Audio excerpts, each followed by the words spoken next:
Hi guys! Hi! So it's Friday, and so we've given you your weekly dose of the happy train, and this week it's all about sleep. So we thought we'd Again, one of my other favourite things. Oh, it's my favourite thing. I love to sleep. Food, wine, sleep. Yes, Done. yes. What else do you need? What else? But I thought we'd chat about this. Tracy and I were talking earlier, and we've kind of noticed that we're getting up a bit earlier at the moment because it's a bit lighter. Right. Obviously, the clocks are changing on Sunday, and so that is going to disturb a lot of our sleeps. Yeah. And I don't know about you, but I get really grumpy when I don't sleep enough. Don't come near me. Oh, I know.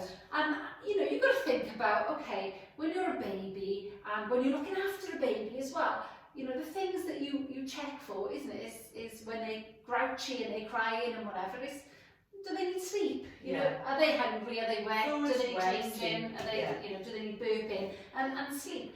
And that doesn't change just because we're adults. That doesn't change. Well, when the kids were little, you know, if they were walking around in a strop and think, oh, they need a nap. They need a nap. They need to sleep. Like I can tell you now if mine haven't had a good night's sleep because I can't even look at them and they can't look at me. Yeah. So. But for some reason we don't think as adults that then that's an issue. Sometimes we think, oh well, I can, you know, if I still got work to do, I'll work till 10 o'clock at night, or I'll stay up late. Or watch that film and catch up on a series that the box set that you can't put down, so you just end up staying up till 1 in the morning. Yeah. And for some reason we don't really put the emphasis on sleep that we do with kids. With kids, we're like, they need this amount of sleep and we're going to get... We do as well. But we do as well. So we thought we'd, chat about it today because it has such an impact on our well-being. Yeah, and it does. Not only our mood, in terms of whether we're feeling low, we're feeling cranky and irritable, which we can if we're tired, but also the impact into exercise and diet. Yeah, it's all linked, isn't it? Yeah. So the three main things. It's your nutrition, your exercise and your sleep, I would say, for a good all-round healthy lifestyle. Yeah. But all of those get impacted when you don't have enough sleep. Yeah. Everything gets impacted, you know? Yeah. And if you're feeling cranky and you can't be bothered, you go for like convenience foods and foods that are just... so you eat more, you're more likely to eat rubbish, you're less likely to exercise because you're tired. Yeah. You don't really want to cook because you're like, oh, I can't, you know. Yeah. And then when you do those things, you then can't sleep properly. Yeah. So when you haven't been active, so if you've been less active and you've been sedentary and maybe you've been stuck indoors, and particularly now, I mean... A lot of people are working from home, they're in front of that screen all day, you're sat down, you're in the same environment, you know, that's going to have a massive impact, isn't it? We're not moving as much anyway, are we? Because we have, even just having that trip to the car or the train station and then that walk to work or walking around work, we're not doing that if we're working from home. Yeah. So all of a sudden our activity levels have dropped. And then if we're not going out and making that effort to go for a walk or a bike ride or a run or whatever it is, then all of a sudden, you know, and that's going to affect your sleep, is going to affect the whole thing. And what do you two trace now about kind of when you go to bed? I mean, do you have like a routine, a sleep routine and a... You know, I used to be terrible for watching TV before I went to bed. And I haven't done that for a while actually, because I found that my mind would just not switch off. So I do tend to read, but these days I'm trying to exercise more, so I haven't even hit the pillow and I'm gone. So I had what did I do the other day? I was actually filling in my census. Oh yeah. In bed with Kate's MacBook, and I fell asleep. And then I woke up because I left it till last minute, and the deadline was like Sunday or whatever night it was, and I woke up at 20 to 12 and thought, ooh, quickly get my senses. But I'd actually fallen asleep with my hands on it. I just gone like that. So I'm obviously more tired due to exercising more, and I am getting out and walking and going up mountains and things on the weekend. So when I go to bed now, I'm tired, which is good. Because then I'm less likely to put the TV on and have a little read. I've had it, like when I moved into the house that I'm in now, with the children were babies, I deliberately didn't put a TV in my bedroom. You don't have one, do you, in your room? I used to always have had one since a teenager, you know, always had a TV in my bedroom, and I decided, do you know what, I don't want my kids having TVs in the room, so I need to set a good example. Yeah, so good for you. Don't want to have one in mine. Yeah. So we haven't had technology in our bedrooms in this house. It's been like 10 years now. And you know what? I don't miss it. And And what it means is that when I go to bed, I'm literally going there to sleep. You put it, yeah, and that's what it should be really, isn't it? You know, I'm going to sleep, and I didn't get round to reading the book. Sometimes though, I've got to be honest, sometimes I hide in my bedroom from my children. So like I'm really tired, and then I've got Netflix on and I can watch it. Oh, brilliant. Yeah, so, but I get that. I think if you get yourself in a good routine, so when you go up to bed, like I know some people really do struggle to sleep, and I sympathise because I go to bed and I go flat out. Yeah. So unless I've got something on my mind, if I'm upset or I've got something on my mind, they would be the only things that would keep me awake. Yeah. Really. Otherwise, I'm flat out. On the other hand, so what do you do then if you're upset over something on your mind? How would you get over that?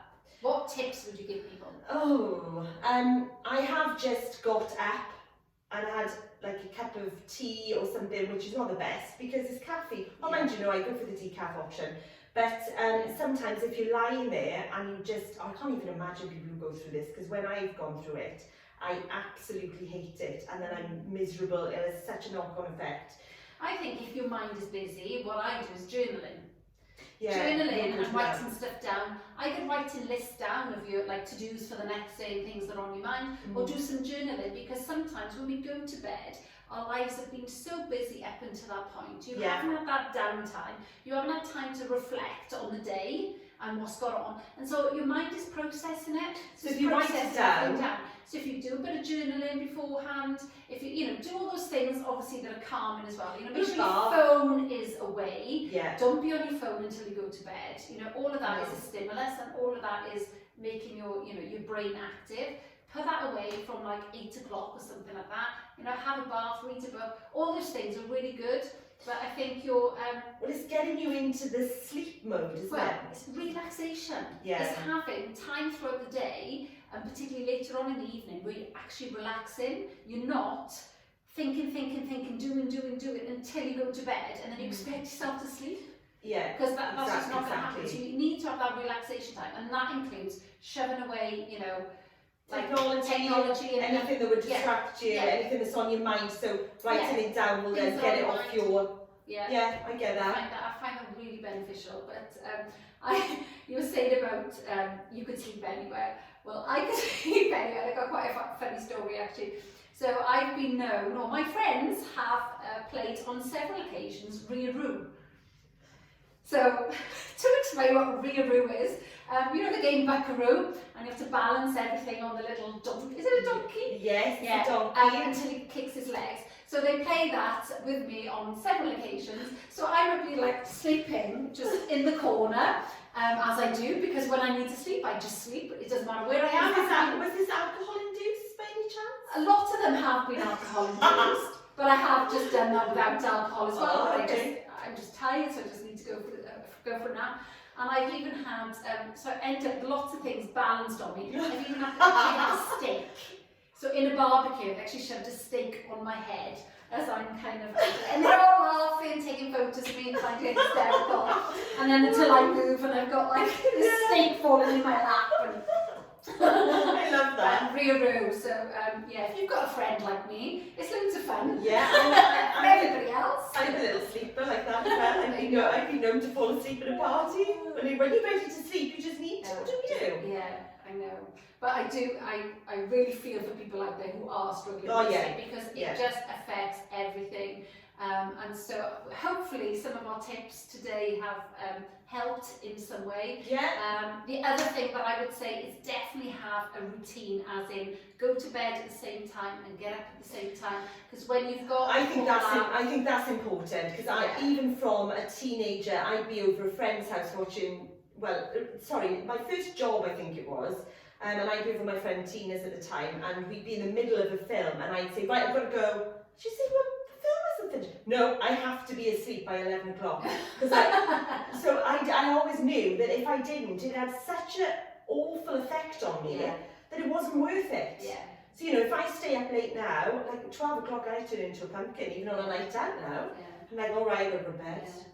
But that's interesting to say that your awareness of that, even from a young age, you're aware that if I don't get to bed, sleep, and, then you do not want to be in the same I think room maybe as me. some people out there might be feeling grumpy and irritable and whatever, and maybe they're putting it down to the pandemic, or maybe they're putting it down to stress in work or whatever, and actually maybe could be you're not getting, and I think everyone rest. Well, I think people's patterns and everything's been disrupted right now, isn't it? So getting into a good pattern and looking at how you sleep and oversleeping is actually, you feel just as bad if you don't you start like waking up at 8, 9 o'clock, you know, whereas you used to wake up at 6 and now you're spending an extra couple of hours. That can make you feel just as sluggish. And the worst. Like if there was a sleeping competition, my daughter would win it. And she's this is proof that it does not make you a happier person to sleep all that time. But in all fairness to teenagers,